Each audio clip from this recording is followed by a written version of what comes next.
दे, copy फाड़े कलम धके तोड़ दे। अरे ऐसन काहे? अरे का बताई हो मन करे पढ़ाई कोई छोड़ दे, कापी फाड़े कलम धके तोड़ दे। सभे घरे से पहरे लताक में कि तोहर सूरत समा जाला आँख में।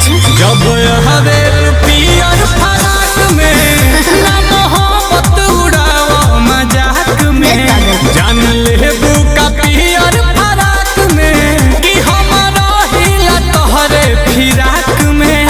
जब हवे पियर फराक में जानता ठीक नहीं थे।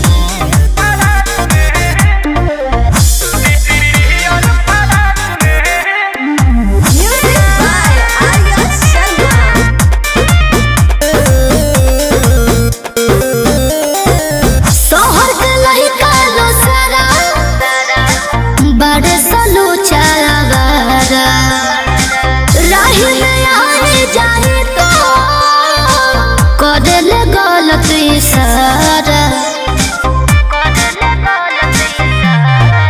तबे ना ओढ़नी के लेके साइकिल मारेलू पंडिल गोरिया। जब घंटी दबेलू टन टन करेला हमार दिल गोरिया। हटो ए हो बाबू आगे डबल होला राख में। कि तोहर सूरत समा जाला आँख में। जब हवेलू पियर फराक में ना मोहब्बत उड़ाओ मजाक में। जान लेबू का पियर फराक में कि हमारा हिला तोहरे फिराक में। जब हवेलू पियर फराक में हाँ तो ना तारा का दिक्कत होता है।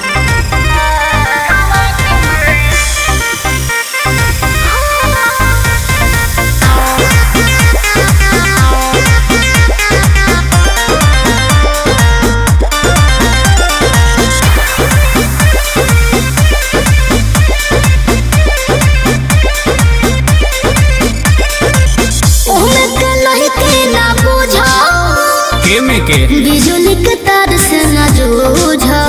अरे बाबा लग जाई दिल में पाछा टका, असुही सारा समझो। तनिल कोमल हवे फेभिकी एक बेरी जुड़ जइबू। ओइबू कतनो सुगी उड़न बाज छोड़ी के नहीं उड़ पाइबू।